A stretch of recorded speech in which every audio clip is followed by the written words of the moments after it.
Hello everyone, welcome back. In this video we have another super important question. यहाँ पर हमारे पास ये equation है और हमने A B C D E इनका डायमेंशनल फॉर्मूला फाइंड करना है. So let's start. सो इस क्वेश्चन को सॉल्व करने के लिए जो प्रॉपर्टी हम यूज़ करेंगे डायमेंशंस की वो है कि only same dimensions can be added और subtracted. It means dimension of S is equal to dimensions of A is equal to dimensions of BT is equal to dimensions of CD square is equal to dimensions of D upon E minus T. Got it?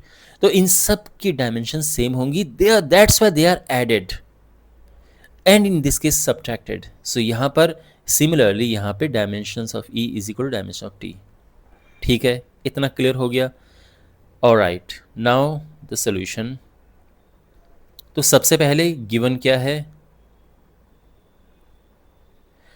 इसमें S दो तरह से आपको दिया जा सकता है कि S is distance and T is time.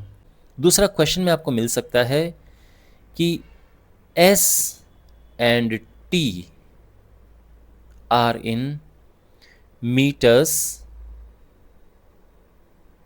And second respectively.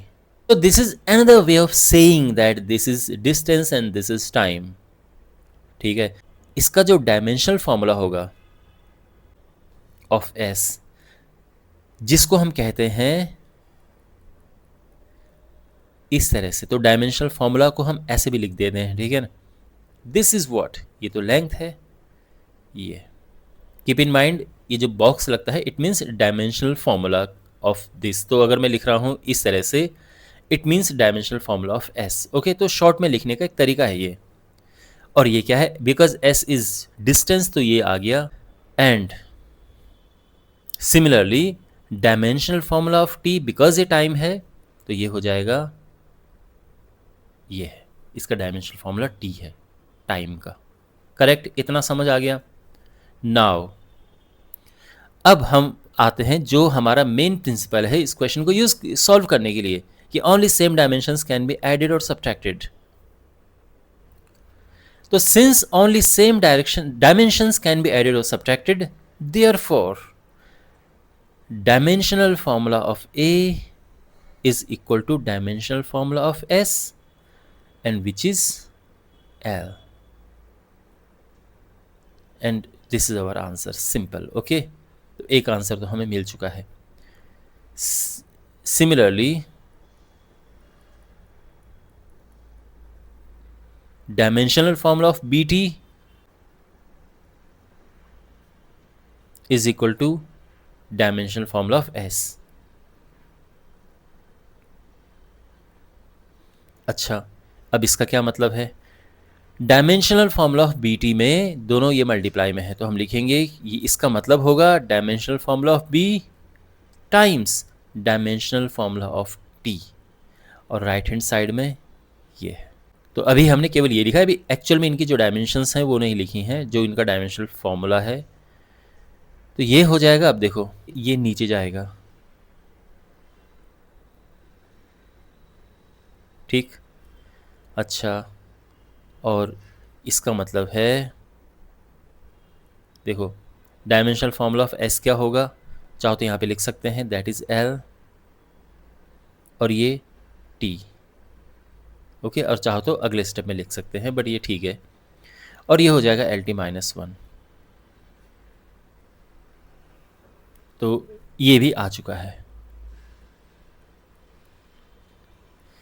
Next, now we have this CT square. तो अब again dimensional formula of CT square is equal to dimensional formula of S.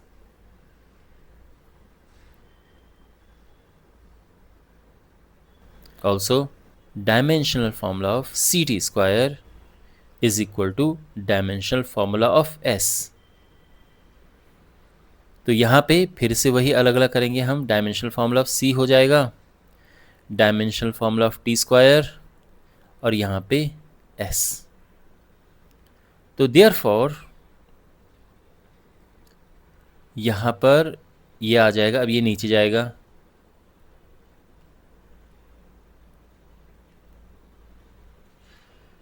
और S का dimensional formula again length है L और ये time है तो t2 हो जाएगा। तो यहाँ पे डायमेंशनल फॉर्मूला ऑफ c हमें मिल चुका है, दैट इज LT माइनस 2।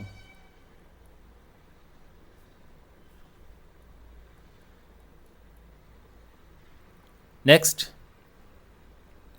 अब इस पे आते हैं। तो अगेन होगा डायमेंशनल फॉर्मूला ऑफ ये पूरा is equal to dimensional formula of this, but problem है कि इसमें दो चीज़ें हैं। तो पहले इसका डायमेंशन का हिसाब किताब देखो, and it is simple. Dimensional formula of E is equal to dimensional formula of T, that's why they are subtracted. Okay, तो and dimensional formula of E is equal to dimensional formula of T, and it is equal to capital T, जो कि dimensional formula है time का। ये भी answer आ गया है। And now dimensional formula of D upon E minus T is equal to dimensional formula of S। समझे? इसका dimensional formula is equal to इसका डायमेंशनल फॉर्मूला, या तो आप इस इज इक्वल टू ये भी लिख सकते हैं, ये भी लिख सकते हैं, but this is the most convenient, ये होगा। और इसमें अगेन इनको सेपरेट करो, तो डायमेंशनल फॉर्मूला ऑफ D हो गया ऊपर, dimensional formula of E minus T,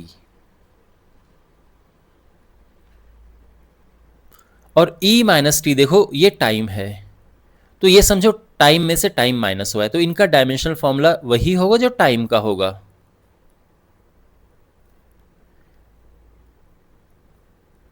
तो ये हो जाएगा, अब ये ऊपर जाएगा, और ये हो चुका है L, ये है और ये है T, तो ये हो जाएगा LT। तो dimensional formula of D is LT, और ये एक और आंसर आ चुका है। तो हमने सबके डायमेंशनल फॉर्मूला फाइंड कर दिए हैं, और इसी के साथ ये वीडियो समाप्त होता है। अगर आपको ये वीडियो अच्छा लगा है तो मुझे पूरी उम्मीद है कि आपको मेरे बाकी फिजिक्स की वीडियोस भी पसंद आएंगे। क्लास 11th एंड 12th की फिजिक्स पे मैंने एक डेडिकेटेड चैनल बनाया हुआ है, जिसका लिंक मैं आपको इस वीडियो के डिस्क्रिप्शन में दे दूंगा। फिजिक्स विद JP सर करके चैनल का नाम है, आप उसमें जाएं और आपको अमेजिंग वीडियोस मिलेंगे। अगर आप उन वीडियोस को ठीक से फॉलो करते हैं, देखते हैं, तो आई एम श्योर फिजिक्स में आपकी बहुत अच्छी कमांड हो जाएगी। ऑलराइट, तो thanks for watching, take care.